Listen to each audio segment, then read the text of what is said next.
many games are we going to be evaluated on? One. By one evaluator? By 3 evaluators.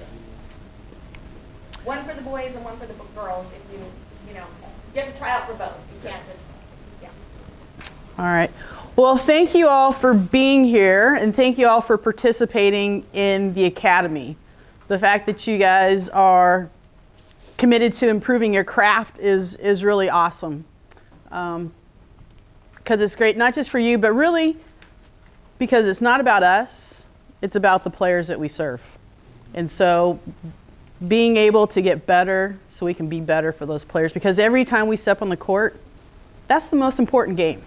Whether it's the 5th grader game, whether it's the varsity game or the JV game, boys, girls, whatever, that game, that assignment for us, that's the most important assignment. And making sure that we are able to be at our best is really important. So let's see. In this room, those of us who used to coach or play, stand up. Be coached, or if you came to this from coaching or playing. All right, great. And those of you who have been officiating for 5 years or more, sit down. Those of you who have been officiating for 3 years or more, 2 years. I'm probably doing this wrong. And where am I? Let's see. So if you've been officiating for 2 years or more, sit down. And so the rest is standing, my first year officials? Completed my first year. Completed your first year? Okay, great. So a lot of young, new to the game. And probably if you're like me, I know I used to officiate by going, I could have played through that. That's not a foul, right? We're fans of the game, right? And so outside of picking up your books today, who arrived today with their books and a notepad? That's all right. Okay, good. Because they're really important. I'm an engineer, and if I can't figure it out, I hate reading the manual, but we got to read the manual. So there's going to be a little bit of boring stuff here at the top, but we want to check and see our rules knowledge. So today's agenda, we'll see if this clicker thing works. Oh, I got to turn it on. Yeah. Can you give yourself a little bit of credit about, some people don't know who you are? Oh, Leslie Smith. I started officiating a few turns ago, and I started off back when the area had 2 associations. So I started off in the Seattle Officials Women's Basketball Group, and they told me if you want to improve, you should go to camp after your 3rd year. So I went to camp. And probably in my, 5th or 6th year, I think in my 3rd or 4th year, I moved up to varsity.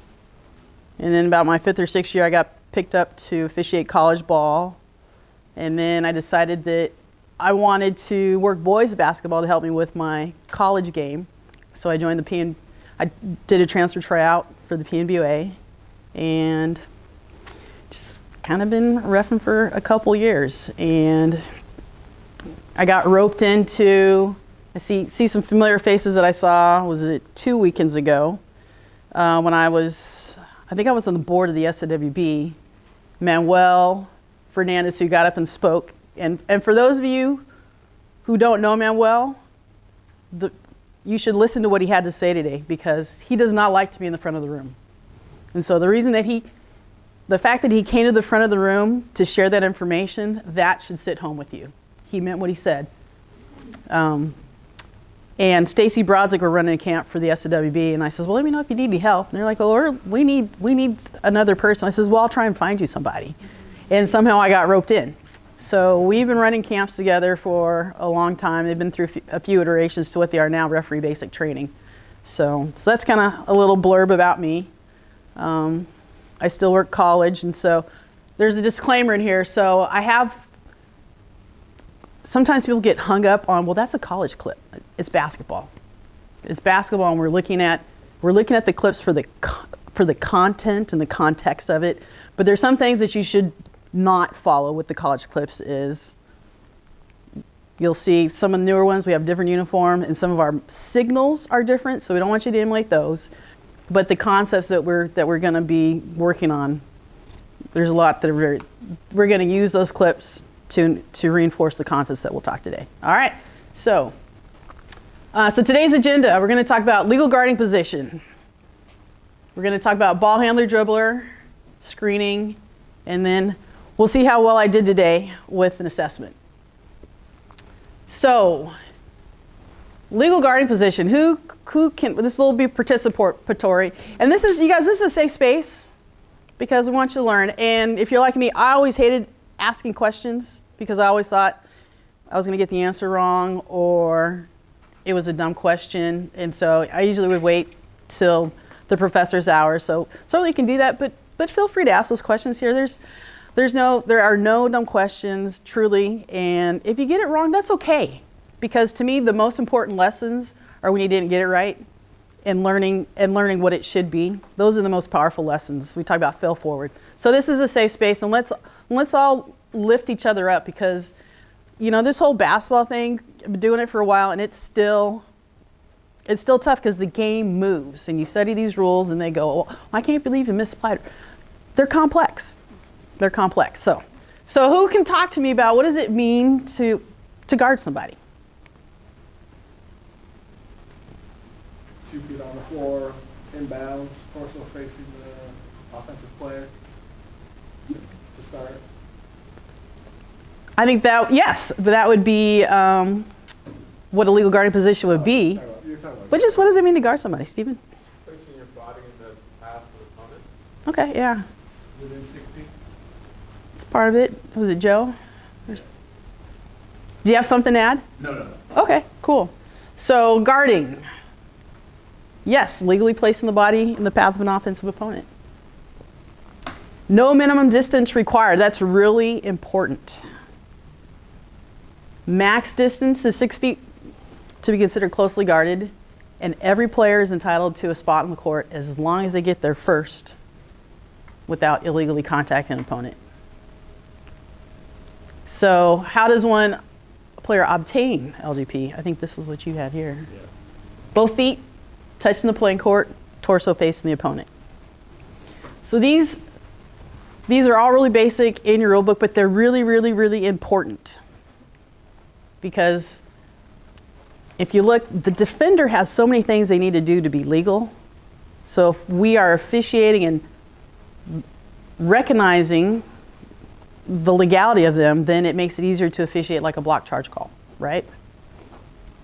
So once they've established legal guarding position, we already talked about the game moves, right? So how does a player maintain legal guarding position? And what's your name? Nick. Nick? Yeah, verticality in their space. Okay, yeah. They have to stay facing the offensive player and cannot move towards the offensive player. Okay, close. When you say they need to stay facing the player, can they not, they can't turn with their back to the player once they've established? Like, Yeah, once they turn their back to that player, it's not LGP anymore, but if their torso remains facing, they still have LGP, I believe. okay, well, we'll review that one. Anyone else have anything? Ed? They can actually turn to absorb or protect themselves from being hurt. And still be in that legal guarding position. And verticality, you mentioned verticality, but they can move laterally and they can move backwards. Mm-hmm. Yeah, and then there's a really strange word that starts with an O. Obliquely. Obliquely. Yeah, so I think someone mentioned they could be airborne, but they have to have inbound status. So that's okay. This is how we learn. So they're actually not required to continue facing the opponent. And actually I had a play where I screwed this part up. So this is, these are the building blocks for us. These are the building blocks. And then we talked about they can move laterally, obliquely be going diagonal. But they can't, as you said, can't move towards the opponent. We talked about jumping vertically, raising their hands, and then someone else, I think Ed talked about turn and deduct and absorb contact. Yes, yes. Lindsay, how do you interpret that? It does say laterally or obliquely. It doesn't say specifically they can move directly backwards. To me, as long as I guess I interpret it, so laterally side to side, obliquely would be at a diagonal. And I guess to me, obliquely would be diagonal and backwards. But yeah, you could move backwards too. I guess I interpret it between the laterally and the obliquely to the backwards. I think the really important part, let's see if this works, is not towards the opponent. So if we're moving towards the opponent and we make contact, then the defender is responsible. And the only way we're going to know that is we're officiating the defender. So it's really important to officiate the defender. Because I mean, when the person is dribbling the ball, what are they going to do? I mean, what can they do? Ed? I've obtained a legal guarding position, and the offensive person, ball header or dribble, is moving to one side or the other. I lift my knee up. First, in order for me to move, I have to lift my knee up. Mm-hmm. Okay, and then I'm going to extend my foot out in the direction I want it to go. Uh-huh. I'm moving laterally, but now have I gotten out of that legal guarding position and maybe cause the contact to occur as the offender is moving around. So that's why we need to officiate the defense. So we need to go, did the player establish legal guarding position? So did they have both feet on the ground and were they torso? So this is where you remember the torso facing. So that's to establish. Yeah. Okay, so I've established. So now you go, kind of the checklist. You know, so first thing before we can call block charges, did they get legal? If they never got legal, then it's easy, right? Theoretically. The game is moving and now I got to figure it out. So by the book, yeah, when we put it into play, crazy. So yeah, so now you go, okay, they've established, now they're moving. So they stick their foot out to move. You got to look and see, what does the offensive player do? You know, are they moving sideways? So then they're allowed to do this. And then you have to assess who initiates the contact. So are they moving sideways and they're maintaining their position and the offensive player runs into them? Then it's player control. And the only way we're going to know that is if we're officiating the defense and know what the defense is doing. Does that help? So, in that situation, the ball handler's going by you, say they make contact on your leg. Mm-hmm. You're still moving the same way you just described, but it's on your torso. It's on the defender's torso, it's on the defender's leg. Mm-hmm. And it's still the same call. It could be if the offense initiates. And sometimes this is where our judgment comes into play. And we'll talk a little bit about a term. Have you guys heard the term RSBQ? A player who extends an arm, shoulder, hip, or leg into the path of an opponent is not considered to have legal guarding position in contact. There we go. Good job. Remember that phrase, into the path of the offense. Into the path. Good. So Into the path of the offense or the defender? into the path of it should be the offensive player. What rule is that? That's 423 right below.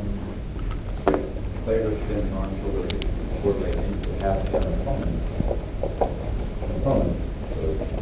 Because once the knee or hand extends outside the torso, that's when they're in the right contact to trip somebody, like in a foul. I would say if the knee's going out and you're moving laterally and the contact is here on your knee, then you fall and it's no longer being in legal guarding position.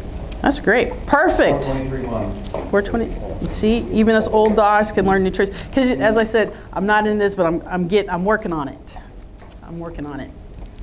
So thank you for clarifying. All right, and then we have another one. Let's see here. There's another one is guarding an opponent with the ball or a stationary opponent without the ball. So if they have the ball, we talked about time and distance is an important criteria. So if they have the ball or it's a stationary opponent without the ball, time and distance is not required. So you hear coaches go, they didn't have time to get there. There's no time and distance requirement if they have the ball or they're stationary. Now, Mikey? So if they're going to receive a pass, does that Do you have to assume that they've got the ball? Well, it would depend. I mean, if they don't have the ball, then they would be. Are they stationary? So then there's no time and distance involved. Sorry for the word. So, and you guys will find there's a lot of School of Julie Mitchell. She'll tell you there's a lot of depends in basketball. A lot of depends. Now, if the opponent with the ball is airborne, you got to have legal guarding position before they leave the floor. And then the last little formality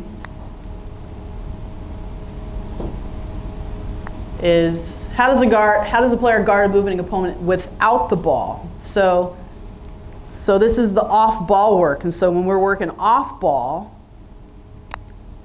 these are some criteria that we need to consider. So time and distance now are factors. If a moving opponent doesn't have the ball, you must give them time or distance to avoid contact. Doesn't need to be more than 2 strides. And again, if they're airborne, you need legal guarding position before the opponent goes to the floor. All right. So any questions on that? So let's watch a couple videos. And as I said, the other disclaimer is, these clips are for us to learn. So it's not to demean anybody. And it's for all of us to get better. So, and again, as I said, these may be from some college games, but it's all basketball. So we're gonna.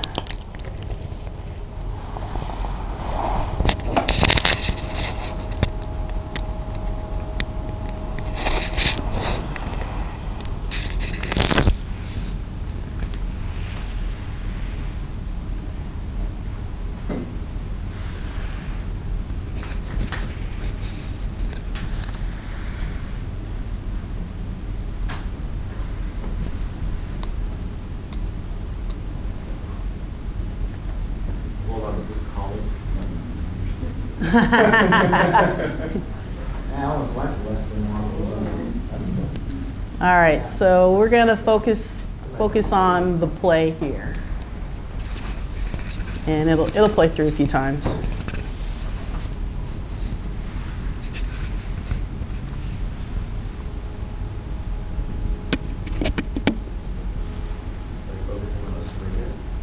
We want to focus in on.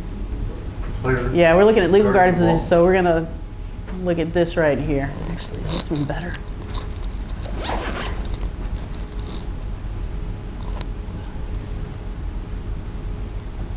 Yeah, that matchup.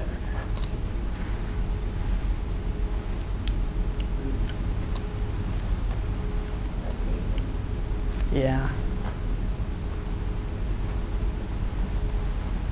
So comments on this play. What do we think about the defender? Do we think she's Legal. Yeah. Is she legal here? Yes. Is she legal there? Yes, she is maintaining. Maintaining. Still legal? Yeah. I concur. Yeah. I didn't see any fouls on that one. All right. It's great. She leaned into the. I thought we were gonna watch the bang bang on the screen. Well, we'll talk. We'll hold that thought. Well, that's. Well, if the screener stayed there, they're probably would have been a foul, but she didn't. She backed out of it. Yeah. I think this one. Yeah. The screener. No, like at the end of the play. like, Yeah. It's cut off. Like you don't see that. The one right at the top of the key right now. I feel like that could be an illegal screen because the screener's feet are more than shoulder width apart at this angle. But I don't think this is a great angle. Yeah. Well. But we're just focusing on the defender. Yeah, we're focusing on the defender. So let me move this here. Woo! So I can see this better. Yeah, there's no legal guarding position. She doesn't connect with her hands. Stays with it the whole time. Solid beat.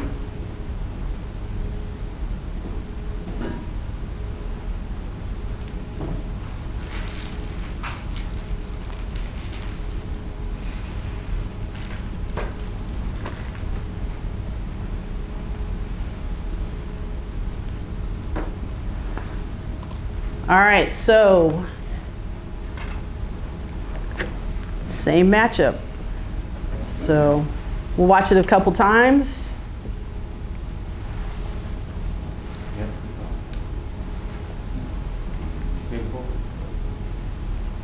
That was something.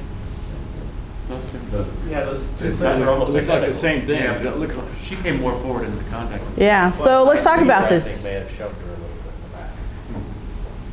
So is the tell me when the defender's legal. Right there. Still legal? Yeah. Yeah. She threw her off out. She tried to get through the screen. She let her through.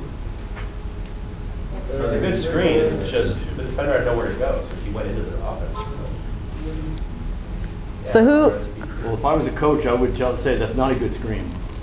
We want to focus on the defender. So don't worry about the screen, but let's focus on the defender.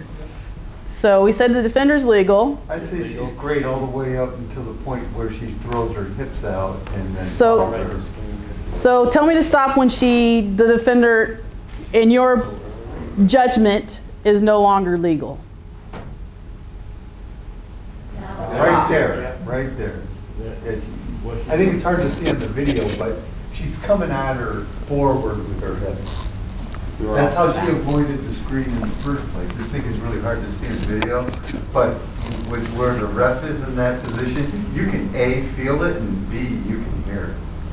Yeah, so we talked about, and I would concur, so she's legal. She's trying to step over the screen, and then I think you say she moved towards her.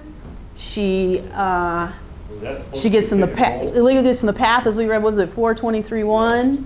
And then we talked about RSPQ. So I think there are several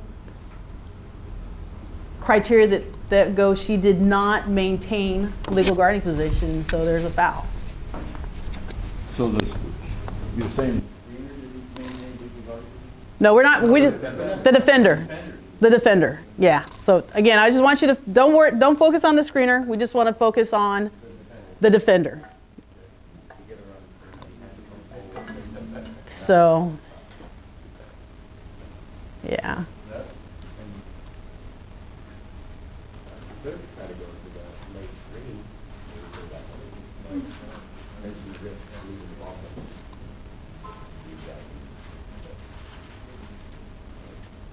All right, so this play we're going to watch this matchup here.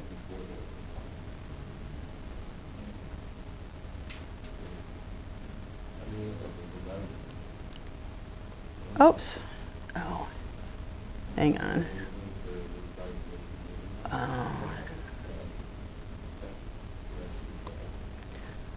Well, I didn't realize I keep my clips on a loop. When I watch them with Julie Mitchell, she's like, put it on a loop so we can start watching. So when I watch clips with her, I leave it. But I didn't realize as I open clips, it adds them to the playlist. Oops. There we go.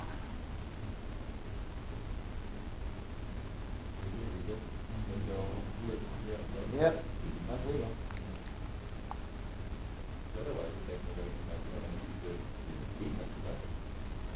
So what do we think? Legal.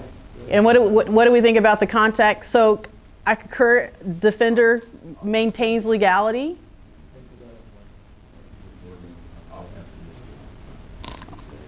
And so speak up for us, Joe. You could say, she had legal guarding position. She held her position on the court and offense. I would initiate. Mm-hmm. Do we think there should be a call against the offense for initiating? No. And why do we think there should? Displace the defender or move the defender out. Incidental contact. Yeah.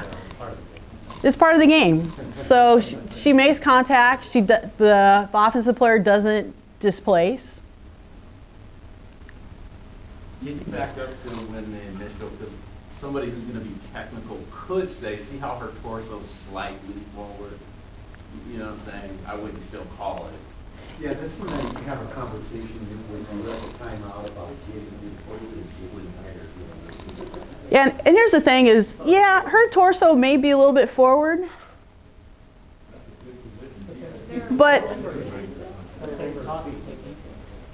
I mean, is she slightly forward, so slightly not her, but you know, it's very difficult to officiate slightly, and it's very difficult to be consistent if we're looking at slightly. You know, how are you going to go over and explain the coach? Well, coach, she had a slightly forward, slightly. You know, there's a lot of slightly, and there's a lot of decisions we need to make in the game. And so, if we're deciding on this slightly, it's in order to be consistency is the main of the game. So, are we going to be able to be consistent if we are judging slightly? And she doesn't get knocked off her spot.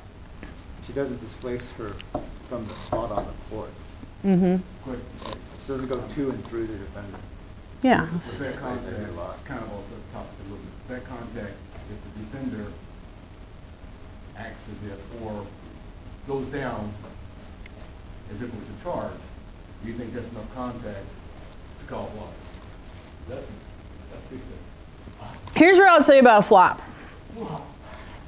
You'll know it when you see it. Don't go looking for it. If she goes down on this contact, because there is little contact, if she goes into the defender, if she goes down based on that contact, what do you think? I mean, it depends. I might call a block on her. Okay. Remember the word in the rule book, I believe they use the word embellish. That could be in, I understand, But you have to determine, did she embellish? Yeah, don't. Yeah, so here's. some people might go back. Well, here's what I recommend. So, women's college, we adopted this rule last year. It's a challenge, but you know it when you see it. When you look at a play one time and you go, "That's a flop," that's the play you want to go get. If you got to go, maybe that's not the one you want to go get. But if you go, "That's a flop," get your ass up. Those are the ones you want to go get. We want to call the big things. We talk about if you see it on video once, that's a foul. If you got to rewind it and slow it down and assess, probably not. So I think as we have all concurred, I think this is a good play. And I think this place emphasizes the importance of seeing plays start, develop, and finish. Because it's the play starting, there's contact, finish. What's the result of the contact? Nothing. She was able to get off a good shot, right? Play on. Play on. Hey, Leslie, can I ask a slightly different question? Absolutely. As the ball's coming in and talk us through like when you transition, when that transitions from the trail to the sea, like as, you know, from one perspective to the other, right? On this play? Yeah, so we're coming up, I know the sea's looking at it because it's coming up across the sea side, and then the trail comes across the court. Kind of walk us through that crew mechanic or that crew, like, dynamic. For sure. So, who can describe to me the trails, the center's coverage area in the front court?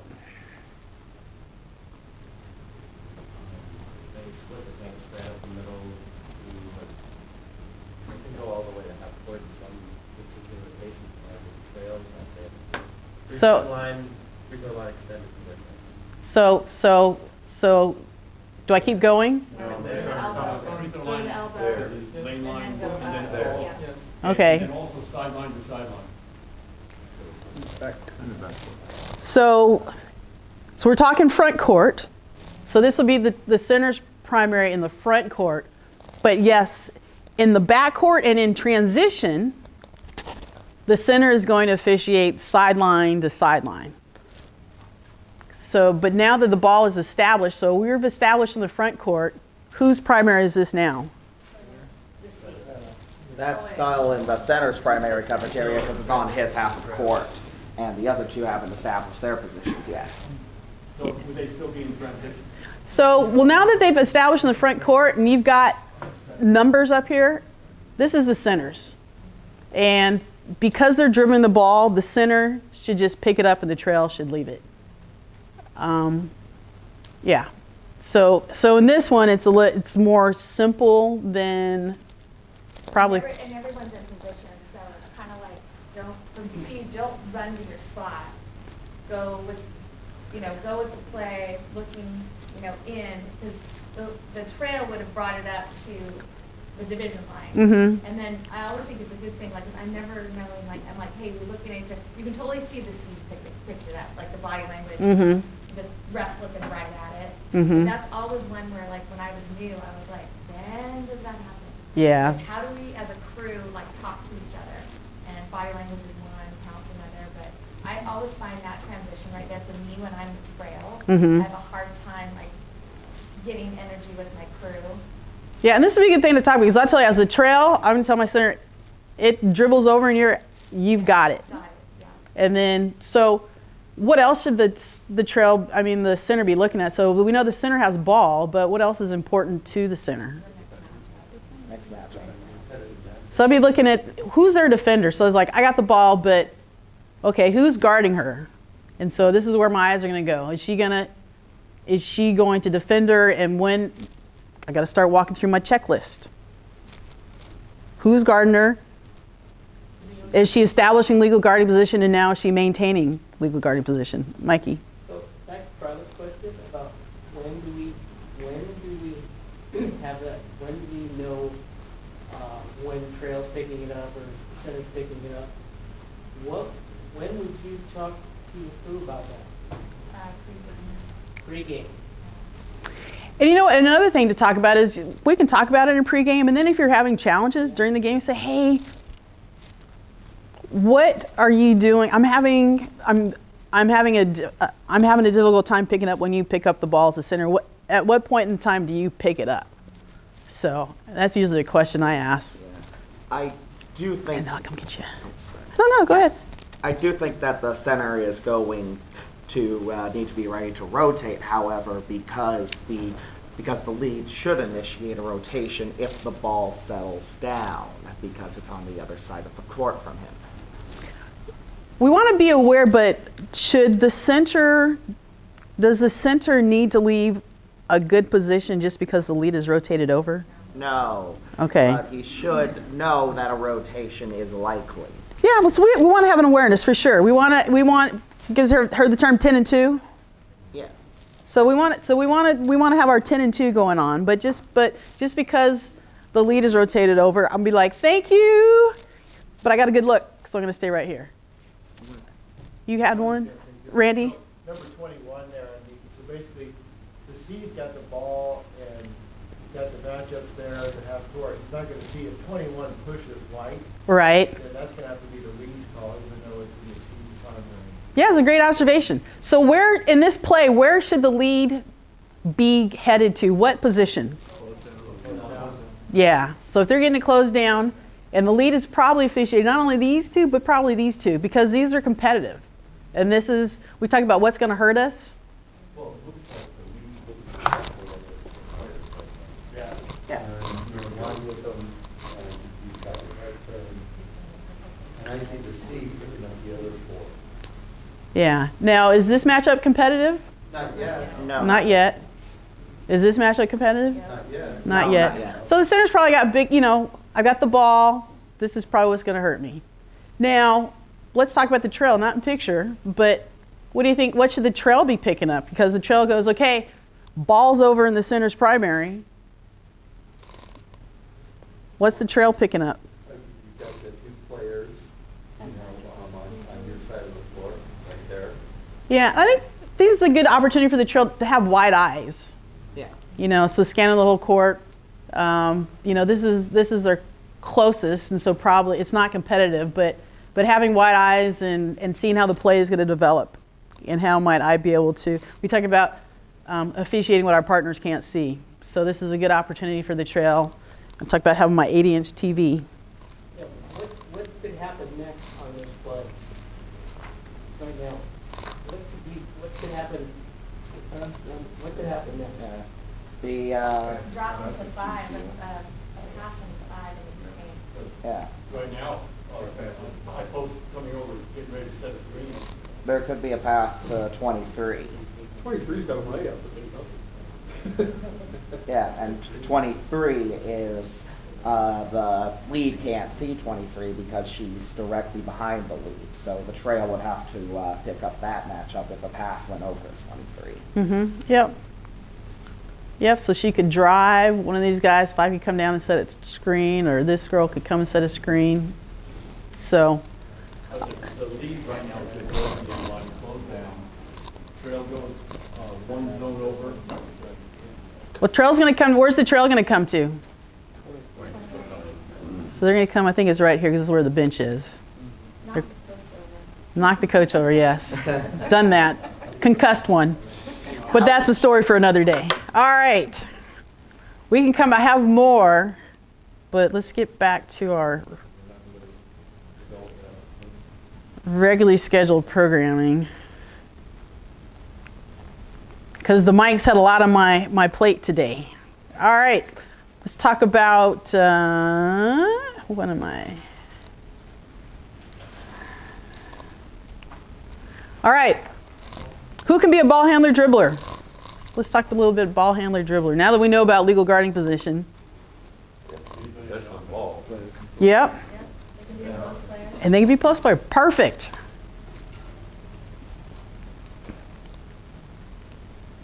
And what acts constitute a foul when committed against a ball handler dribbler? Placing a hand on them and keeping it there. That's the one. Not have, while trying to maintain legal guarding position, moving into the ball handler dribbler. That's not legal. That's not legal. Can you give me something that has to do with the hands? Oh, with the hands, hitting the ball handler dribbler's hand or arm when they take a shot. That would be, yes. Multiple touch, yep. 2 hands. And an arm bar. Right, yeah. So those that you taught are true if they happen. These, we will call these there's a lot of depends in basketball. These are must. So when these happen, these must be called. And I am guilty, and I'm trying to be better about this, because I walk into the gym at Bothell High School and they go, Leslie's here, keep your hands off. But then I go work a game over in Metro and I let them go. And I go, you know what? These players are athletic enough to play with their feet. They're quick enough to play with their feet. And part of the reason this became a thing in women's college basketball is because there was inconsistencies in how it was called. There was inconsistencies how it was called on the West Coast. There were inconsistencies in how it was called on the East Coast. There were inconsistencies in how it was called in the tournament. So now, this is what they want you to do from the start of the season to the end of the season. And so to me, I feel like, particularly as varsity officials, are doing our players a disservice when they go to the state tournament, because they're going to get officials who call it like this, and we don't. Ed. Sure. So I'm guarding them. That would be an extended, as opposed to collapsed. So an arm bar away from the body. You guys all see this? Rotate my model. Yeah. Give my good side. So this is collapsed, and I screw this one up all the time. You know what, to me, that extends to the offense. I don't know how many times I see a kid that can't dribble the ball with their left hand use the other hand as their weapon. You know, if you have a shield, I'm giving you a whistle. Well, they could be here, the offensive player, because a lot of us we were taught to protect the ball.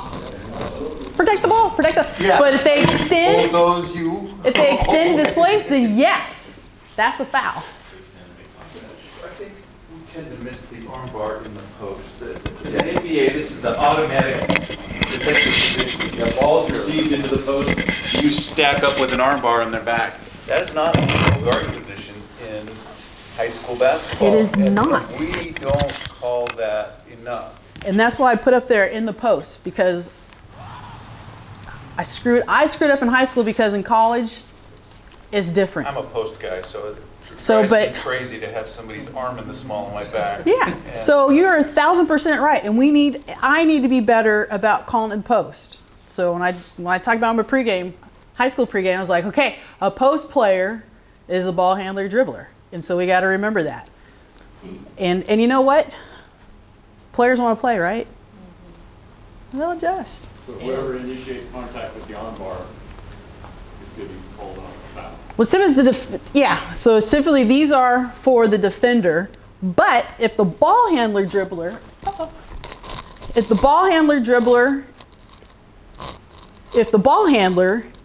extends their arm bar and displaces, that's offensive foul. And again, if we are officiating the defense, we'll be able to see that. And it's quick, because I'm like, God, Mikey? And if we don't call it, the players won't know what it is. A lot of them don't know because they see something else and call it. We have to let them know what our limits are. So if we don't call it, it confuses them.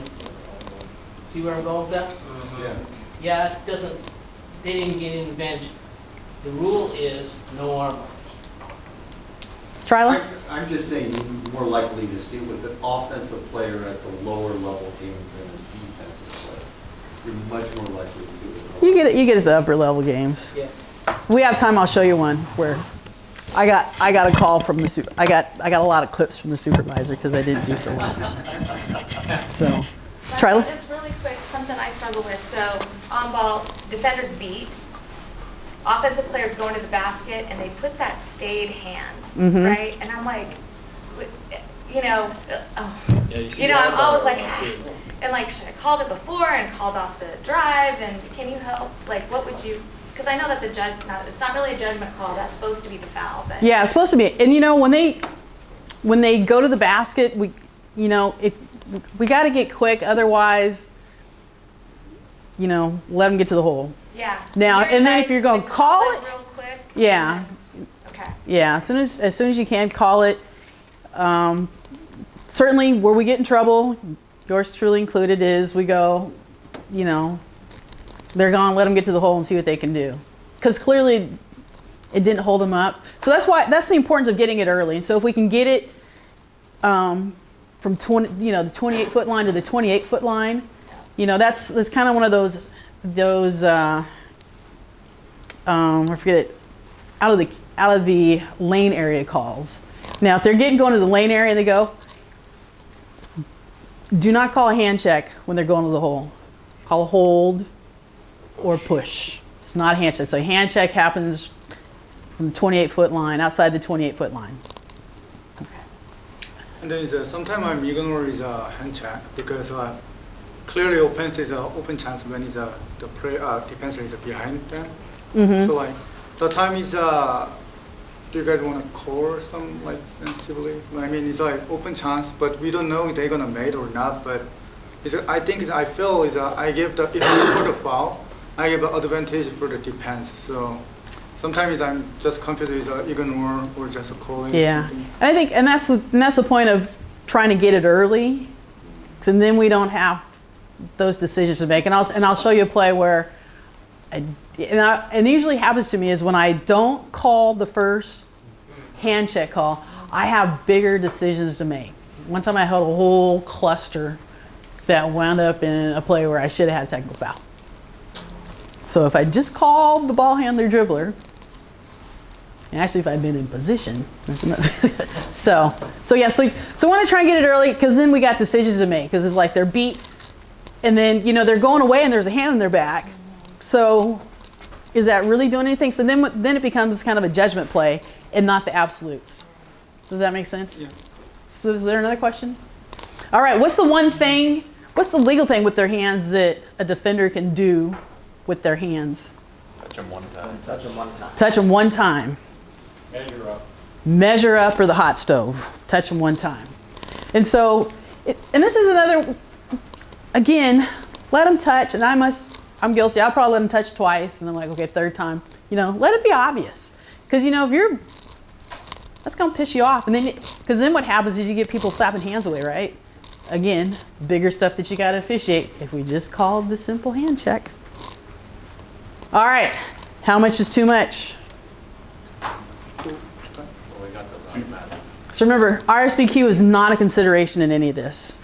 I've heard some of our officials go, oh, well, there are. RSBQ is an acronym word. Yes, rhythm, speed, balance, and quickness. Thank you. You're very welcome. So we use that for assessing the impacts of contact, but we don't do that here with the ball handler dribbler. As I said, anything more than one measure. Call it early, call it often. Your game will go much smoother. You put in the work in the first quarter, hopefully the second, third, and fourth quarters allow you to officiate legal guarded position, block charges. You don't have all this stuff. That's even something I do in my pregame with the coaches, like remind your players about this. Then it puts it in the coach's mind that, like, you gave them that warning, you gave them that heads up. Yeah. It's going to be like this. Just like when you walk in the building, they don't, oh, Leslie's here. You've done it with your face. I need to do it with voice. Well, I've done it with my whistle, and they see me. How do you handle when you're getting pushback from a more senior official? Like, nobody calls that, we're not calling that. You know what I had one time? Actually, it was really cool. You're not calling equally. That's a great question. That's a great question because a lot of us are younger in our officiating journey, and I was working a game with, there were two officials probably at the time. I don't know. It was when the women's college official came in, so I might have been 10 to 15 years in. But these guys had like 30 to 40 years each. Been to lots of tournaments, ranked in the top 10. And we're working a boys varsity game. Matter of fact, it was at Auburn. And it's a crap show. And at halftime, I came in and I proposed as a question. This is, what do you think about if we called, the players seem to be really handsy. What do you think if we tried calling some more of this? And so it was a proposal because I was like, man, these guys, they've been around a long time. So who am I? And then probably the other thing for the ladies in here, it's a boys game and I'm working with these two male officials. So, but I proposed as a question. So I didn't, so give food for thought. What was how I handled it, was say, hey, could we try doing this? And hopefully your crew will be receptive to that. Okay, let's try it. And we called it and they're like, man, we came out early in the third quarter and called it and they're like, this is great. So, great question. All right, let's look a few. Why she's switching all these acronyms that she's talking about, they're in the back of the evaluations manual. So read the manual, there's other information in there too besides just what you need to do to move up and stuff like that. And my suggestion on that is definitely call it early, because what players don't like is you get down to 2 minutes left in the game and it's a tight game and then you start calling it. It gets really intense. And you're changing like in the last 2 minutes. And that's great. And do we still want to call it a hand check with 2 minutes to go? Yeah. Call it holds and pushes. Hand check off the table because they will come unglued. Come unglued. All right. So we are going to watch this matchup. So again, we're watching the defender, and we're going to look for any ball handler, dribbler infractions. Two hands.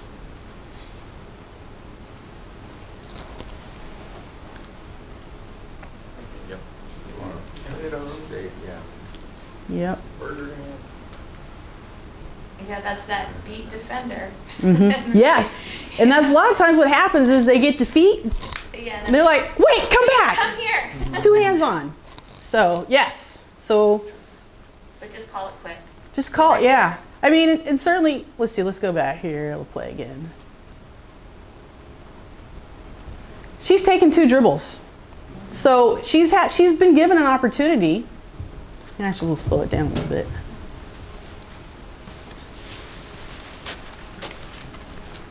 So it goes on, 1 dribble, 2 dribbles. Yeah. So we've given her enough time to get her measure up, right? Yeah. Though, if I were the ref in this position, I don't think I'd blow the whistle because it looks like she's going up for a shot at this point. And I really going to interrupt the shot if she has not been displaced. Well, again, like we said, with the ball handler dribbler, we do not take into account rhythm, speed, balance, or quickness, or whether or not they're going to take a shot. These are the 4 absolutes. If they do it, we call it, she's outside the lane area. So, so if we call out she's 2 dribbles in, there should have been a whistle now. Yeah. I would put a whistle on it. I'm like, okay, legal, hand on, tweet, hands on. So that would be my cadence on that play. Yeah, that shouldn't have been allowed to continue. Yeah. In that game, was there no foul call? There was no foul called on that one. But we should have had a foul on that one. Oh, I don't want this one. This is the post discussion, because there's a lot that happens on this play.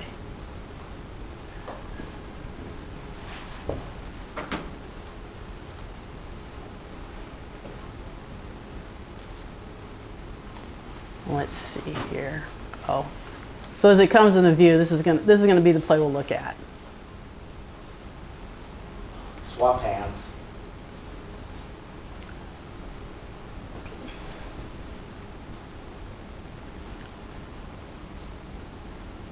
Armbar extended. Yeah. I see alternating. Alternated the armbar. Yeah. Mm-hmm. I'm not sure about the armbar being extended, but he definitely swapped hands, so there's a call no matter what. How do you feel about the C's position right there? Is that the C? No, that's the lead. That's the trail. I mean, I'm sorry, the trail. Oh wait, Wait, what is it? Well, because I got, I don't know. Oh yeah, he's supposed to be the C. Is that Mary? She rotates, okay. Yeah, no, it's not Mary. But yeah, so the center. But right, do you feel like that position works, honestly? Here, let me get back over here. 53 dimensions. I don't know where those hold on. Oh, yeah. Oh, it's a half court.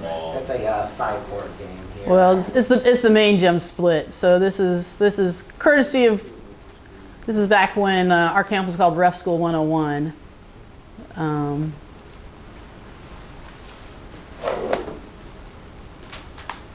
So he's the center, and I would encourage him to go past the play, because if you look, what kind of look does the official have on the defender? Stack. So I think if we can get down below the play, so we want to continue to try and hustle to our spot. We can. I mean, always we want to get in the best position we can to officiate the play. So maybe he should have stopped here to officiate it. I probably would have try to get past it to officiate up. But you know, fighting for angles. A lot of times, what we're doing was we're fighting for angles. And so this one, so he would have been done here or here to see the play, I think. But yes, multiple infractions. Was the armbar extended? Tough, but he touched him multiple times. And the whole part about calling this on the ball handler, it allows for freedom of movement, allows the offense to get set up.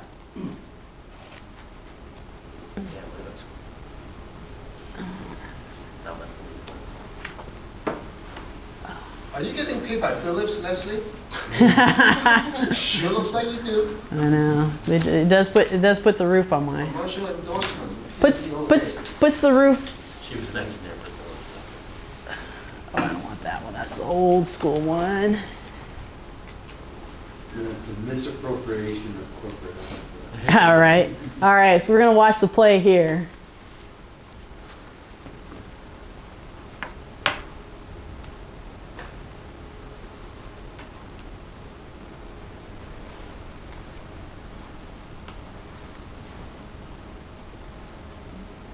grab the three. Oh, yeah, that arm wrapped around.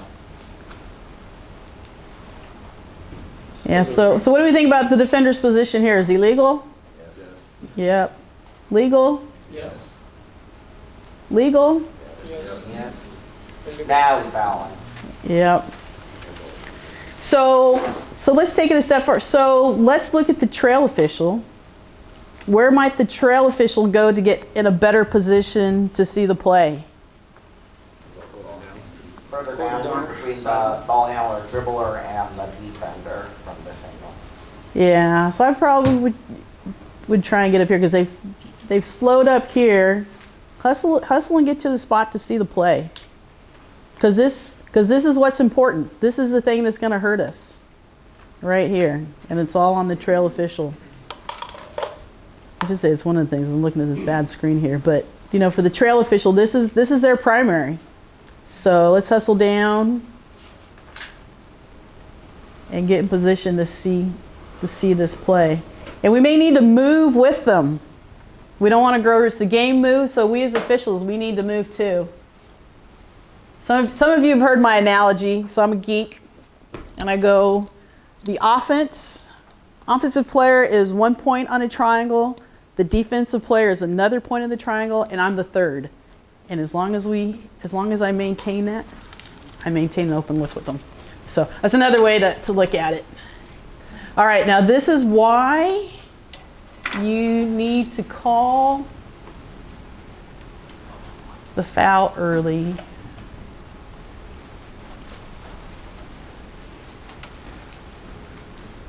Oh, shucks, darn it. Hang on.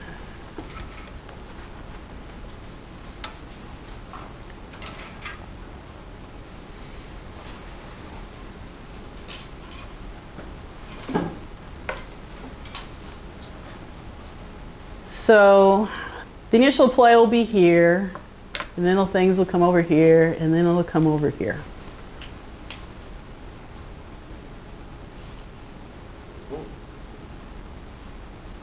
Oh.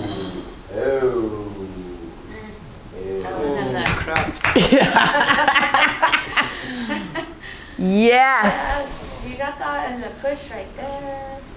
Offensive foul. It's a nice. And the technical. Yeah. Well, we should have had a technical. I turned my head away. So much wrong on this. Yeah, you do that. Well, if you call it on 2, then nothing else happens after. 2-hour point. Right. So yeah. So and I didn't maintain my triangle. So you can see I wound up stacked. So I think she's just stepping over the screen. And then here, see, I'm stacked, so I can't see. So At least you're not guessing. yeah. So as she goes, if I had stepped this way, I would have had a little step this way. I would have been able to see through and go, oh, it's foul on the defender. So Leslie, who would be the helpful crew member to help you with that screen? Because if you're on ball, you've got the primary defender. Would it be the C or? Oh, let's see. You're jumping my next right? presentation. Oh, I'm sorry. That's okay. Never mind. Well, we can talk a little bit about it. It's supposed to be a little preview. So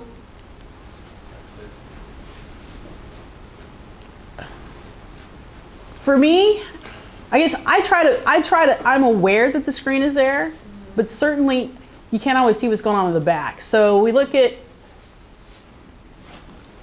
when I'm off ball, so the lead and the center are off ball. So let's talk about the lead. The lead doesn't have any, is this competitive? No. This isn't really competitive, but if the clip, let's see where this part.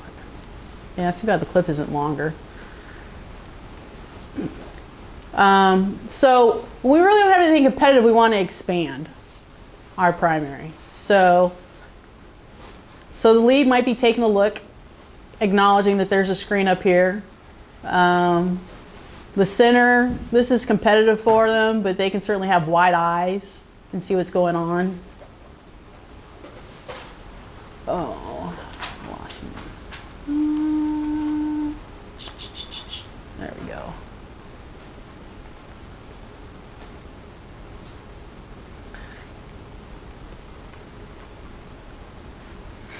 So now this matchup. This is the leads matchup.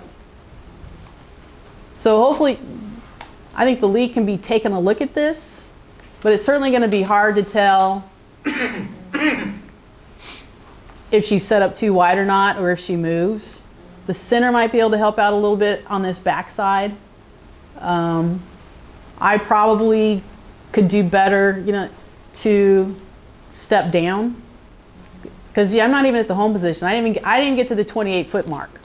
So you can see how poor fundamentals kind of I got the crew kind of in a bad situation because I don't have good fundamentals. So moving down here so I can see between here, I might be able to get also a look at the screen. So having wide eyes, some techniques that are a little bit, we'll go a little 301 as we talk about. For me, this is defender 1, 2, 3, 4. And so for me, I'm kind of officiating 2 and 3 because she's dribbling the ball. So what's she going to do? But the primary deal is what's going to hurt me is the defender and the screener. If I were the center position, I would have wide eyes because this isn't overly competitive, but giving some backside help on this, and then same as the lead. But this is occurring in the trail's primary, so giving the trail primary crack if the screen is illegal, and then the lead and center could have secondary cadence whistles. So does that help? Yep. So yeah, so I missed this. So if I'd stepped down, I would have called this, and then we wouldn't have this hold to call that I see and I go, oh my God, and I can't put a whistle on it, and God bless the center for calling the whistle. And then she's clapping it, and I'm looking, oh, we got a foul. I'm like, oh, did I just see what I thought I saw? So this is an example of why we should. So C did call the foul on 2. Yeah, we called the foul. Yeah. Probably should have had a technical foul. But if I get this first up, we don't have any of it.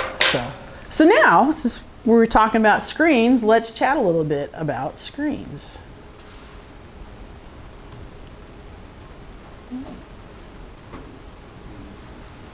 Everyone good? Anyone need a little bio break? All right. No, you're awesome. We'd rather be in here with you. What's that? We'd rather be in here with you. You're too kind. Do you need a bio break? No, I went before, so. Well, I need to break after this section. I gotta use the restroom. Huh? I need to break and use the restroom. Okay, we'll give you 2 minutes. So need to move if you can see, because I'm tethered. So move where you can see it. I'm going to show it one time. Where are we looking? We're assuming she's gotten The trail. LGP before. Oh, the whole thing. Right there. So we can't determine if she establishes legal guardian position, but let's assume she has. All right. Contact. All right. Those of you who have an offensive foul over here. Those of you who have a block over here. Okay. This is your play. So for those of you who have an offensive foul, why do you have an offensive foul? If you hear the coach says, if the black coach says, what did my player do? She got bump fire. It's not an offensive foul. What do you tell the coach? I didn't think the contact was too much when she was kind of riding her, and then she extended that forearm, and that created offensive foul. If you call it earlier into it, maybe, but I didn't see enough contact earlier in to call the block. Okay, not bad. I would leave I think out because you put a whistle on it, and and then work on just keeping it short. I would just say your player displaced her. Randy? I was going to say defender in legal guarding position, and the offensive player extended the elbow and pushed off. Okay, good. Keep it short. Okay, for my people with the block. Why do you have a block? Riding her hip the whole way. Okay.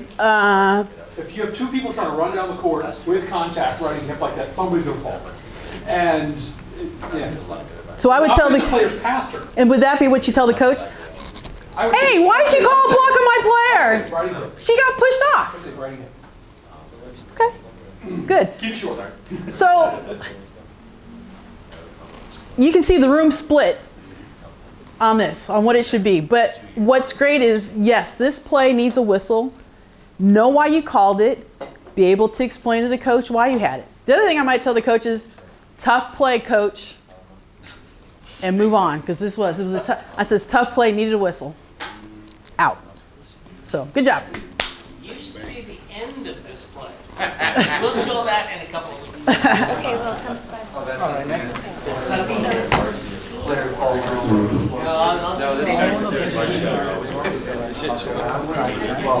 All right. Screening. You've been asking for it. Your wish is my command. All right, so a screen. I didn't get my things right. So we know a screen is legal action without causing contact that delays or prevents an opponent from reaching their desired position. Let me see if I can let's see if my stuff is set up right for this next one. So, what is our criteria for setting a legal screen? 2 feet planted inside your torso, inside your shoulders. Okay. Feet. All right. Are you in the vision of the player you're screening? Because that'll determine how much time and space. Can they see you coming? If it's a blind screen, you got to give them more space. Then. So, we're not quite there yet, but yes, time and distance are a factor. So is that what you're trying to say? Sure. Yep, time and distance are a factor. Keep all arms and legs inside the ride. Keep all, I like that. Inside your, and I'm going to steal that. Keep all arms and legs inside. That's awesome. Oh my God, that's beautiful. I would put that with time and distance are a factor. Certainly, they are criteria based on you guys. You guys are good. You've been reading your book. Good job, Mikes. So, screener may face any direction. So slightly different than establishing legal guarding position. The screener can face any direction. Time and distance are relevant, and we'll get into that why. They shall be stationary, and I put the asterisk, get in your rule book. I think if they're going in the same, moving in the same direction, then they don't need to be. And then we talked about the stance. Actually, keep all arms and legs inside the ride. I love that. All right. So we talked about there are different criteria based on if you're setting a screen on a stationary opponent or a moving opponent. So if we're setting a screen on a stationary opponent, what are the criteria?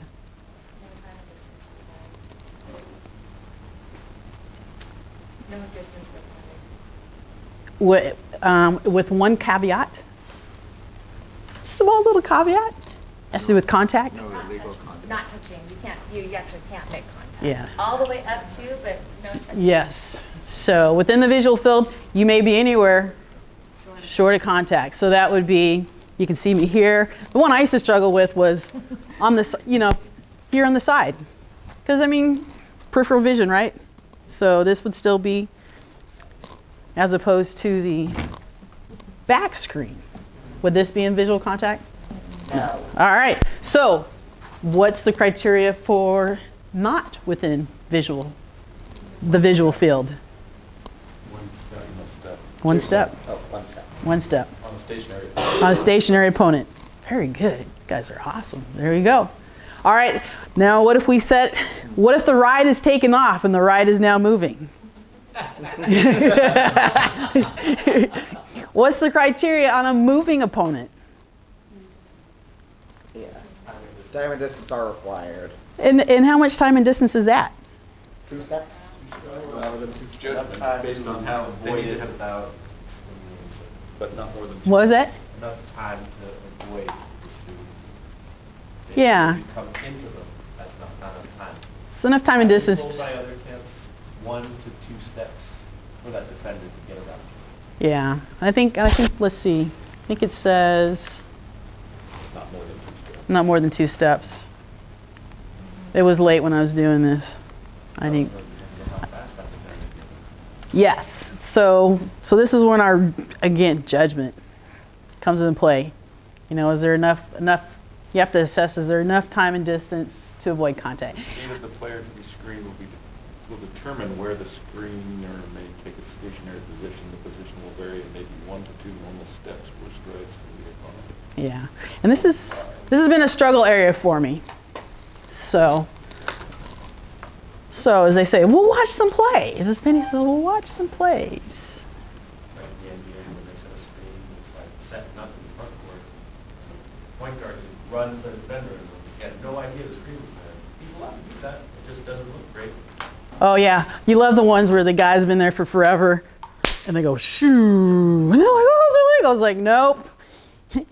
You better have your team talk to him, call out the screen. I had partners who called that a block, and I grilled them at halftime. Like, that is not. Oh. That is not. All right, this is going to be a potpourri. Let's see here. Yep.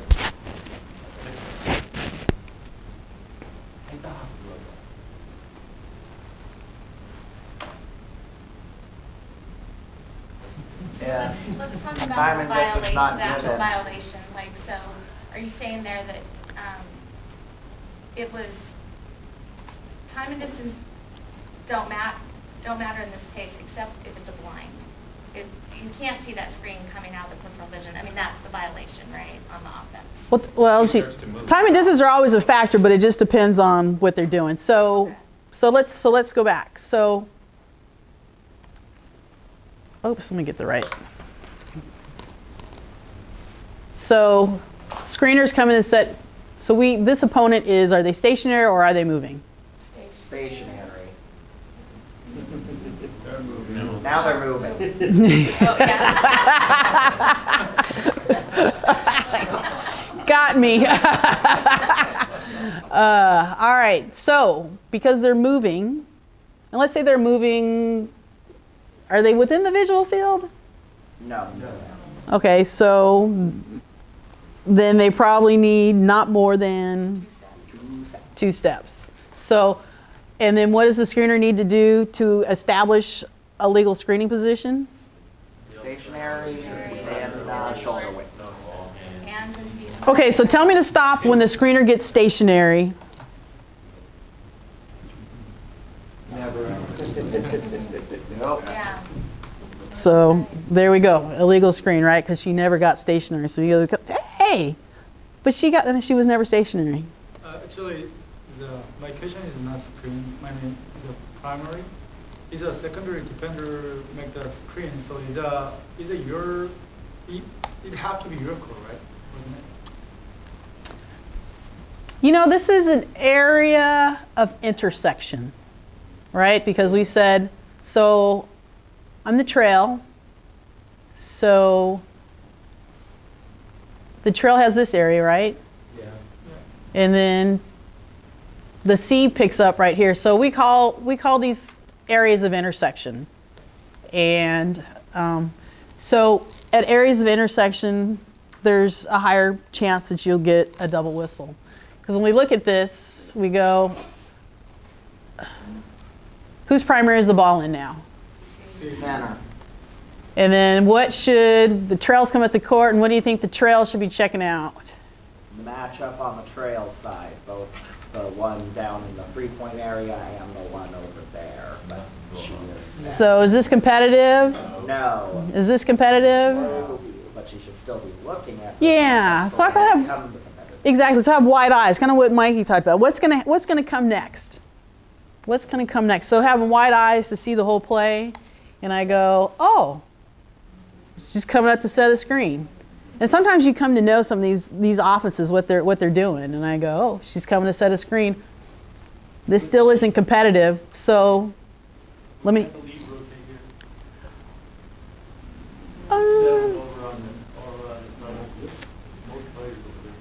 So we just.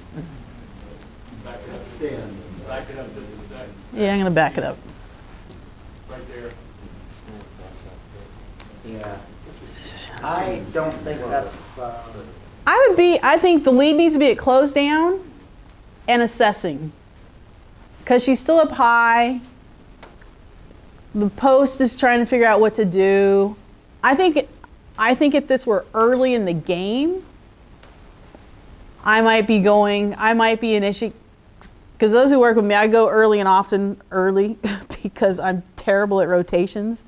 So I'll stand there and dance. But you shouldn't rotate until the crew. You're not supposed to rotate until the crew gets in the front court. Yeah. And, you know, to me, I would assess. This is an opportunity to assess what's going to happen. Because this is in the center of the key. She's up here high. Is she gonna, which way is she gonna go? She hasn't really settled below the 28-foot line, so I would be assessing.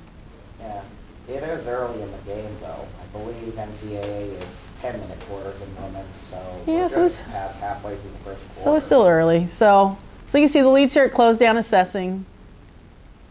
And then what was the other question? Oh, Yeah, secondary depends The on the contact. So like, actually, it have to be T is the primary. What means like because second depends on make the like. yeah. So this is where we talk about the double high probability of double whistle because of the area of intersection. So. I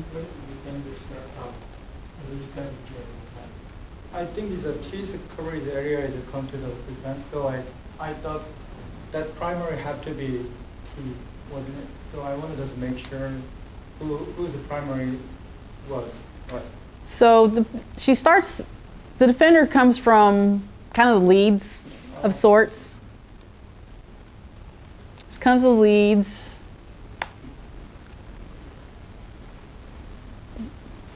I'm not sure the lead can see all that.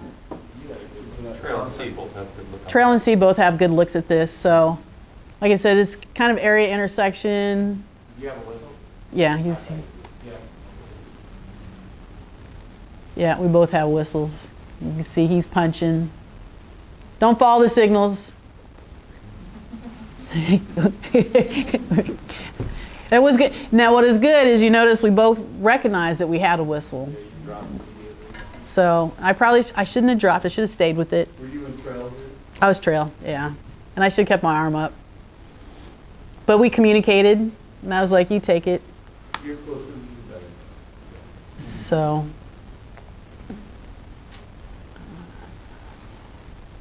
So Leslie, Yes. you were saying that you should have kept your arm up. Why and when would you have released it? I think he should keep it up because it confirms with the coach that, yeah, something really did happen because we had the same thing. And then once we communicate that we have the foul, then drop it. A lot of times we always joke about when you drop your arm, a lot of times you flush what you had.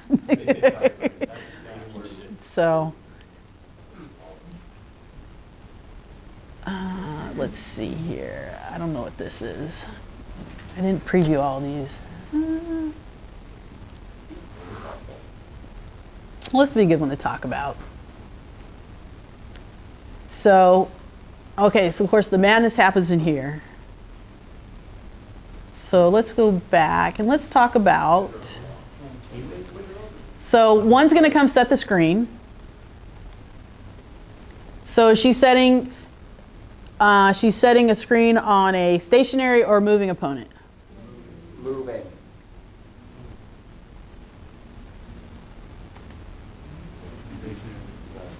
Oh, I'm looking at the wrong answer. Yeah, so we're looking at this screener on this defender. So kind of she's probably stationary when she set it. So what are our time and distance requirements on a stationary opponent? Are we inside or outside the visual field? Inside. Okay, so what are our criteria? There is no time and distance requirement in this one. Yeah, short of contact. So do we think she's set a proper screen? No, her arm is out.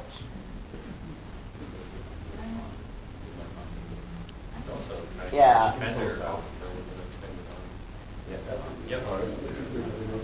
So ours go in.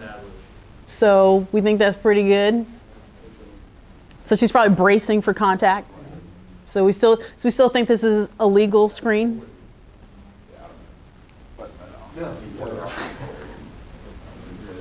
Oh my gosh, I thought white was off that. She doesn't have to, it's got to over on distance, all right, short of contact. But she's establishing right at the point of contact, so I would call that late. Yeah. Okay, so let's follow. Have me stop when you, and I'll slow it down. When you think the screener has established her screen. Stop. But look at how close she is to that defender. Yeah, she's What's the criteria? Just short short of of contact. Short of contact. Short of contact, so screen's legal, right? All right. Did someone say I don't know? Her knees out and her foot's off the ground. And Yeah, but what are the criteria? I don't Both think she feet ever on the achieved ground. But legal screen. But our criteria was what? 2 feet on the ground. Arms and legs inside. Our arms and legs inside the ride? No, her knees out. Ah, is it? We can't tell because our arms in the way. Yeah, you can't tell from this angle. Can't tell from this angle. Here's the thing. I think we don't want to split hairs. She's legal right there, but then she's allowed to hop backwards. So, Yeah, but now you see her arms are. Yeah. Now, oh yeah, now that's And 10 legal. just blows through her. and 10 just blows through her. I have something. Yes. The off-ball offensive player, it looks like she's literally throwing an armbar into 10 now. Like, it's clearly displacing. Oh, yeah. Clearly displacing players. Yeah, that's obvious. Like, She puts an arm into her, Yeah, but you see the separation. but does she extend? Yeah, she definitely pushes. So I think on this play, but here's, does 30 ever get moved off her route? No. Or whoever does the white player. Because she doesn't extend, yeah, her arms are in her. And I think what a lot of teams don't do is they don't do a good job of running their defender into the screen. And so I think in my judgment, I think the screen is legal. She drives her defender into the screener, which blows the screener over. Ooh.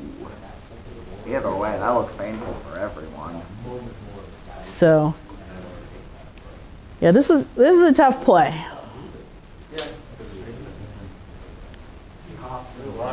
And actually, you notice too, the lead had a whistle on this play too. Because what's the lead officiating? So what does the trail have on this play right now? What's the trail officiating? That back matchup with the ball handler dribbler. That's in the those trails area. So the trail has this. All right. What is the lead? What do we think about the lead's position? You should probably be more outside. Is he in the closed down position? What is the closed down position?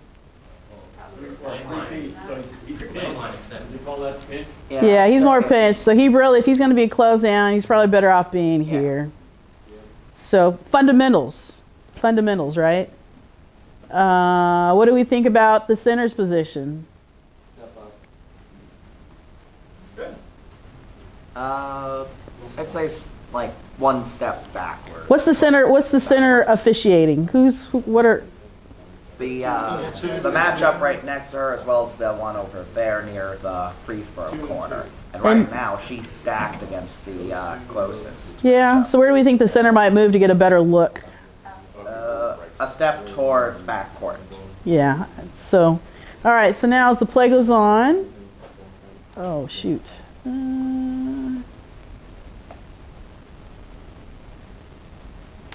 right. Who's primary now? Center. Centers. What do you think about the center's position now? Looking improved. Yeah, she's got the gap. All right. But who's covering that matchup right next to the center? Right here? No, down there, near what says MSU. This one here? Those two. Who's covering that? Because the center's obviously stacked on that matchup. Well, I think the center has actually a decent look. the center might take just a little step up to have a little wider view. This isn't super. It's close to being competitive, And I think if the center takes a step up, they can pick it up within their periphery. But this is their primary. And look at our lead, though. Yeah. So the lead says, hey, I need to get over there. So as the lead's rotating, what should the lead be officiating as they rotate? Those post players up there, probably. I can see there's some gaps there that the lead can get for an angle the trail cannot get. Yeah, so here. So kind of checkpoints for the lead as you rotate. Block, elbow, elbow, block. So as the lead's going across there, you can see they're looking up at this. What's the trail? What's the Old Trail New Center? What are they picking up? Yeah.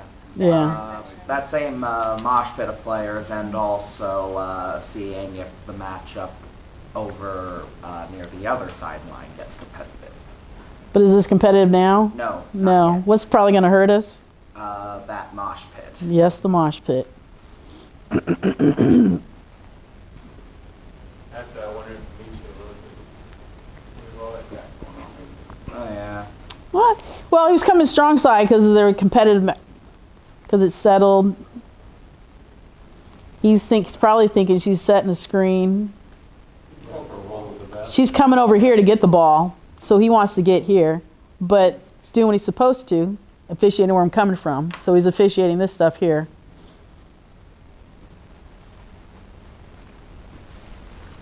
And he's got a whistle on the play too. So, good. Questions on that play? It's complex. So, Shouldn't the lead back out? no, I'm good with the rotation. I mean, I probably would have been okay if they stayed too.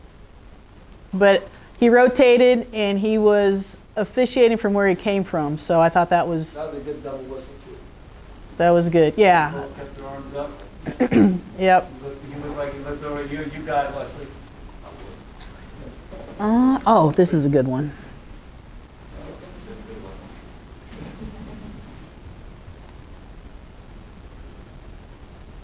All right, so your action is going to happen over here.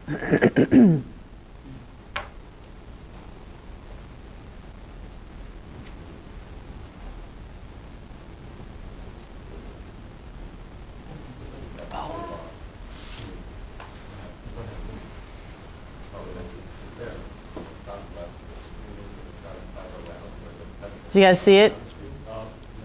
So watch number 2. Watch the ball handler.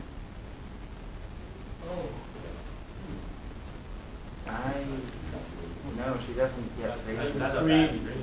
That's a legal screen. Doesn't stop at all. So why is it illegal? She doesn't stop until there's contact. Got 2 feet on the ground? That's stationary. Well, it's because she doesn't stop. Yeah. If she would have stopped and done the handoff, she's entitled to the place. But if she keeps moving and takes out the defender when she's coming around, she hasn't established a legal screen. Mm-hmm. Yeah, she had contact when she was trying to Right here, establish, if so she just that's not goes, legal. stops right there and gives her the ball and White runs into her, Yep. then that's on White. She keeps going. This is a tough play. So why do we think we missed this play? Was she screaming? It looks like she was trying to avoid contact. I tend to not watch the ball. She's actually trying to like block it. Well, she's handed the ball off. Right.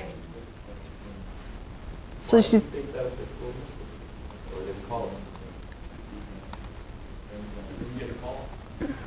Yeah, didn't get a call. Maybe because the ball went out, it didn't affect the play. Maybe you saw earlier in the game that handler number 2 trying to just run through stuff. I feel like Yeah. the C should be watching that secondary defender. And if they were watching that just to see, like sometimes I look at it and go, well, what did the defender do wrong? You know, if I'm looking at them. Exactly. because- Yeah, and then they get blown over. And I'm like, well, then what happened?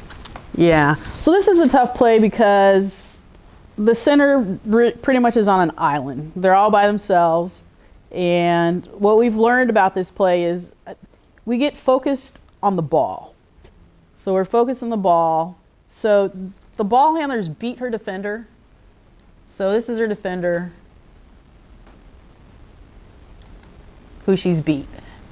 And certainly we're looking here to see what's going on. And what we've learned to do is really, we've seen these plays happen, we've missed them, so now we know, we now have a heightened awareness that making sure that when the ball handler is passing the ball off, that they stop short of contact before they pass the ball. And here she just never stops. And we miss it because we're watching the ball. Yeah. So, and the center isn't moving far enough up court too, because he's getting all the way into the back of the pack.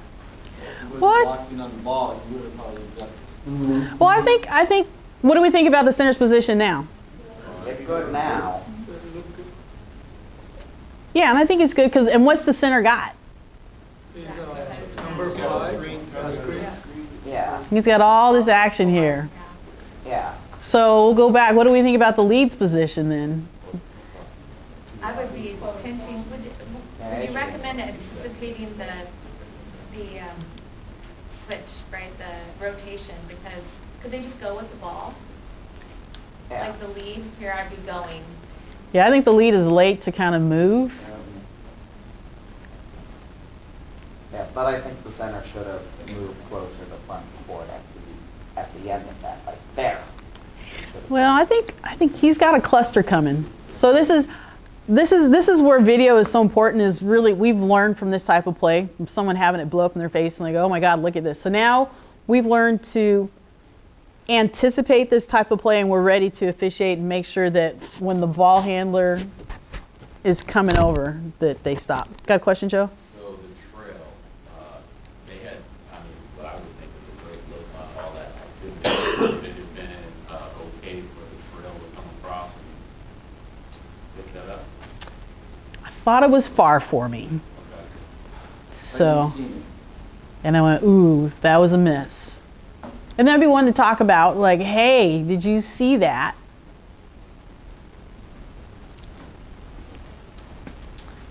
Because I've learned, that even though I've been doing this for a little bit, I can only do so much. And if I don't continue to practice my good habits and do things that I can control, then my game is bad and it's worse for everything. So, you know, at the end of the day, someone told me, Smith, we're all getting paid the same. What's that? Well, they asked me as the trail, I had a pretty good look at that. And I said, yeah. I said, it just seemed like it was really far for me to come out of primary for something like that. So, you know, we say when you come out of primary, need to be right. You're willing to put your contract on the line for it. So I was like, ooh. And it wasn't the plays where we go, if it's a fight, that's anybody's primary. So it wasn't that type of play where someone got punched, and anyone needs to call that type of play. So we missed an illegal screen, and we're gonna miss plays, and we just gotta figure out how to get better on it. Clarify, are you saying this is more of a two-referee play or not? No, this is you're on an island play. Say again? This is a you're on your own play. You're on an island to officiate this play, the center. Yeah, and this is just a tough play, and so we've been clipping these and learning from them to anticipate. So did you appreciate this when you're looking at this? Are you looking at this as a legal screen or impeding the progress of the player, the defensive player? Because it didn't look like to me that she was trying to even screen. It looked like she was trying to get out of the way, but she did impede the progress of the defender. Well, what a lot of teams are doing now is the ball handler dribbler will set the screen. So we call it the ball handoff screen. Right. But when you look at what she did, she was trying to more get out of the way as opposed to trying to, from what I see, trying to really set the screen. But you can still be responsible for the contact. Whatever you're in. Yeah, exactly. So whether or not she wasn't trying to screen. No, you weren't, but you displaced the defender because you didn't get to the spot first. So that's still a foul. It's a great way to describe it. That phrase, displaced, that's what you call coach. All right. To see how well I've done today, although you guys were like way ahead of the game. Let's see here. Because we're getting to time. So pull out your phones.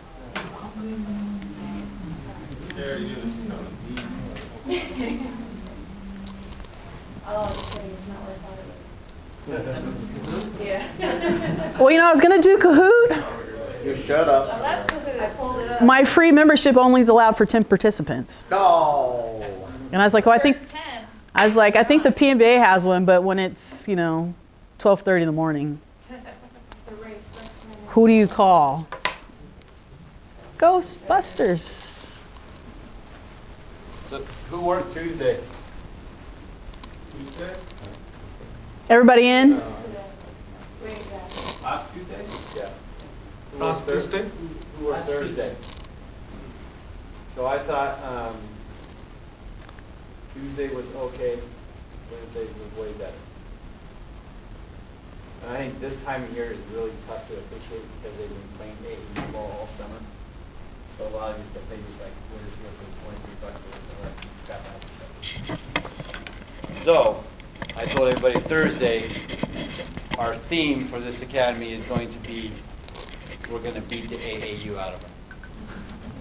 So what she was saying earlier, the easy stuff in the middle of the court, just call it. I don't care how many fouls you call. Even if you think you missed, just blow your whistle.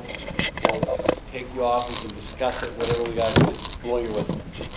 That's it. Blow your whistle and have fun.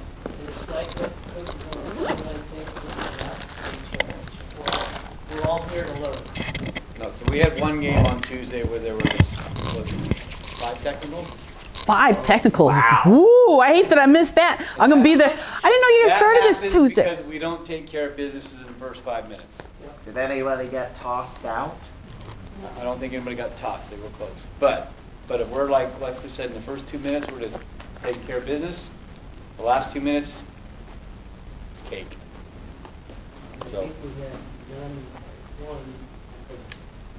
So Charla, you have, Yeah, we just have a some little open, housekeeping. we Does have any- some open games still. Yeah, so. so can I just walk everyone through the process? So what's happening is a little unusual. You will give Mike and Mike your information on availability. And then I've built a master spreadsheet, which has been really crazy. And I'm trying to get you all in there. And then I communicate that to John. John will then book it through Arbiter. But if you have your blocks blocked in Arbiter for him, he needs you to open it. It's harder for him. So that is the 4-step process, not perfect. I have assigned every camper, all the games through October 10th have been assigned. It's in my system, And I am communicating to John today to make sure we get all of that booked. I think you guys have all been notified to maybe the 5th or 6th right now, but the 8th and 10th are coming. And the challenge is that we didn't get people's information. So we still have more October games that I can assign, but please communicate what your availability is. Remember, we've got 3 games Tuesdays and Thursdays nights. That's not when we need that. We really only need 9 officials. So when 17 officials give me availability on Tuesdays and Thursdays, and 5 officials give me availability on Saturdays and Sundays, when we need 22 officials, it creates havoc. So I'm making sure that everyone gets a Tuesday, Thursday, and we need more people with Saturdays and Sundays. So let's see what else. I think we talked now. I'm Pat Plaisted. Yes. And every time you have asked me for availability, I have replied. And then I keep getting these emails saying, I need your availability. I need your availability. It's like my emails are not getting to you. I just got yours, and I put. You got me instant gigs. I have no games yet. Yeah, well, but I think that your availability only had the 29th. Now, we didn't assign any of the Septembers because everyone we were all just as a group just late. So really I started assigning mostly the October 1 forward. through this process. If you gave availability after that's games that she hasn't gotten to yet, she has your availability. We have a Yes. spreadsheet for that too, so we will get to it. All I do is I keep getting emails from you saying, I don't even. Well, I'm asking everybody all the time. Yeah, well, what we I'm really begging. need is, a lot of people have blocked out Saturdays and Sundays, so we cannot guarantee you're gonna get what you need if you don't, if you are unwilling to work a Saturday or a Sunday. So I'm just being honest, because there's just not enough games to go around. And so we want to be fair to everyone. I'm working multiple games on Sundays. The girls' game, I'm already on the girls' varsity list. But I want to help the program. I want to make sure that the people that want to try out for the girls' varsity have us officials there so that we can get them moving along too. And we're hurting on the clinician side too. Yeah, but we I got 8 games tomorrow. Yeah, the clinicians we're coming along with. And then I think that's all I had. So that's the process. You good? All right, is everybody in? Are there? There's more than 11. Come finish it first. I finished. I got questions. 2, 3, 4, 5, 6, 7, 8, 9, 10, 11, 12, 13, 14, 15, 16, 17. Where are my other 6 respondents? Oh. All these, at some point, all these videos are going to be up on the PNBOA website. So if you want to go back and watch them for reference or whatever, that's fine. Go ahead. Honestly, you were saying? Sorry, is there a separate trial for doing girls and boys? So you have to do 10 of There each? is 2 tryouts, one for boys, one for girls. Okay. You have to do 10 of each Yes. to be a part of it? Okay. Yes. So the girls' tryout is scheduled for the 20th? I think so, yes. The 20th, October 20th, so you have to get your 10 games in before the 20th. And then the boys' tryout will be the 26th, so you have to have your games in before the 26th. The problem with the girls is they're only running Sundays. Yes, which last year they ran 2 days a What week. was the first day? October 20th is the girls' tryout. And posted already somewhere, or are we just no, that was in the. That was on the initial syllabus. The initial syllabus. Those were the dates. I'll send out a reminder again saying, hey, you. Yep. Okay, those are the only days then. Yeah, and Well, October 26th. we have for the to boys. pay evaluators to come in, so. You can talk to him about that, but those are the 2 dates. Go ahead. You need 10 girls and 10 boys, or 20 total?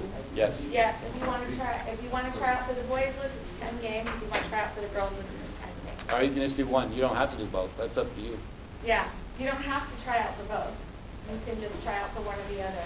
And like I said, there were 187 girls games, and there's 219 boys games.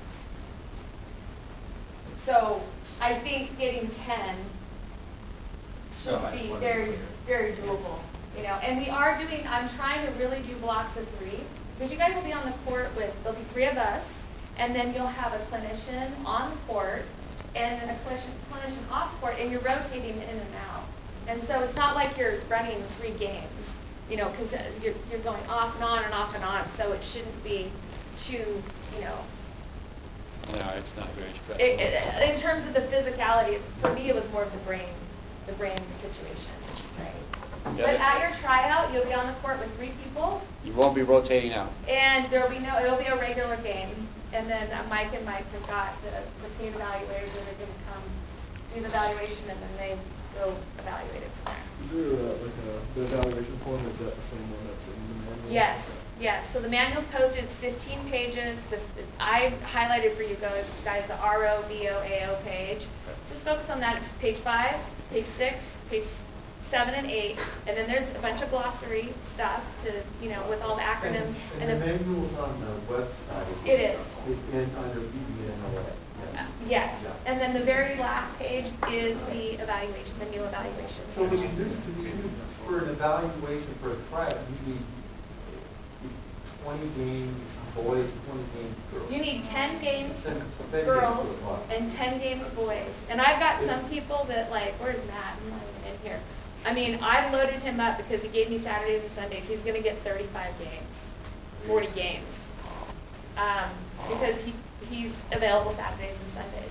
We aren't doing more than a 3 or 4 game block for anyone. And then I've got some people that said, yeah, I'm available on, you know, Monday, Wednesdays, and Fridays, and after 6 o'clock on Saturday and Sunday. We don't have any games scheduled on Monday, Wednesdays, and Fridays, or after 6 o'clock on Saturday or Sunday, so. We have games from right now, every Thursday, Friday, Saturday, and Sunday through the entire month of October. And for the purpose of trying out.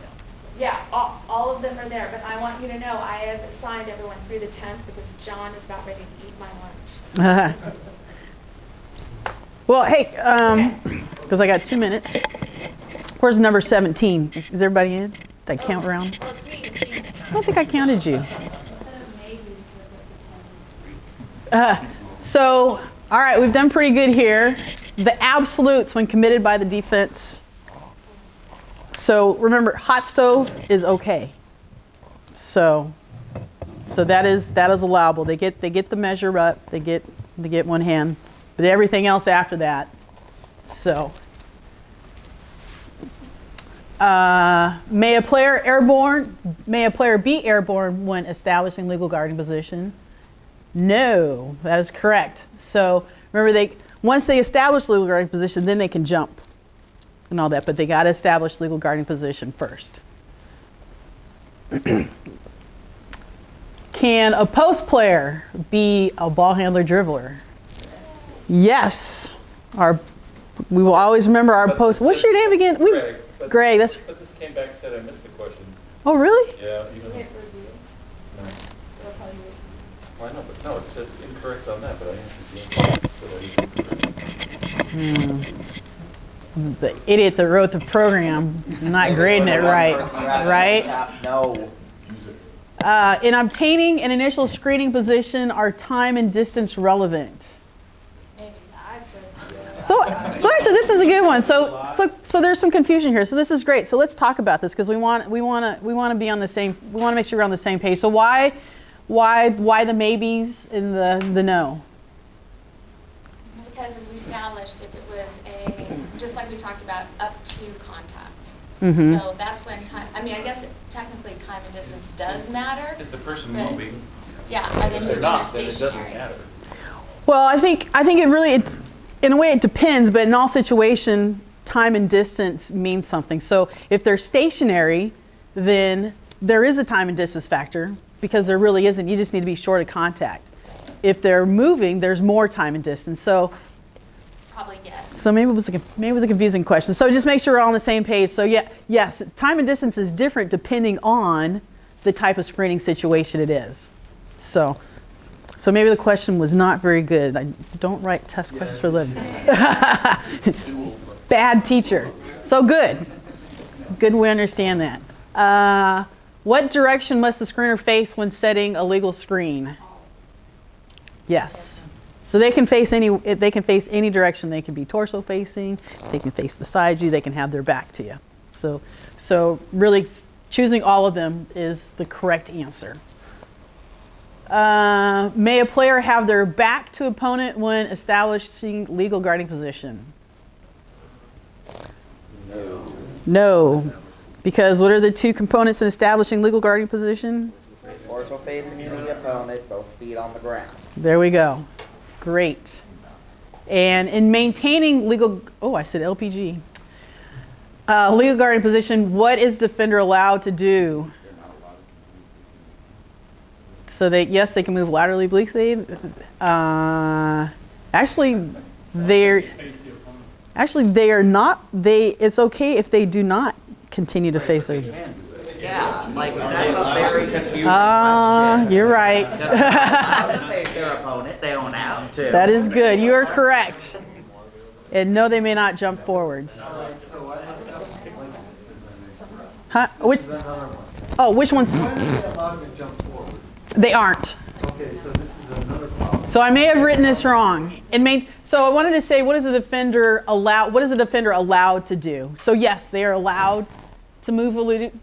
They are allowed to continue facing, but they aren't allowed to jump forwards. Now, certainly they could jump forwards, but don't make contact. Right. So yes, you would be right. Yes, you may jump forwards, but do not make contact.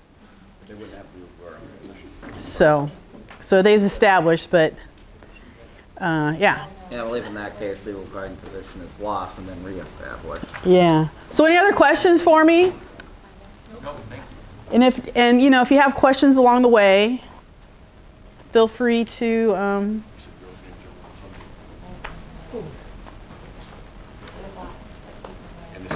feel free to email me, send me a text message, or whatnot. So, Thank you. you're welcome. You know, hope to see you guys on the court. Thank you. Yeah, man, the button-up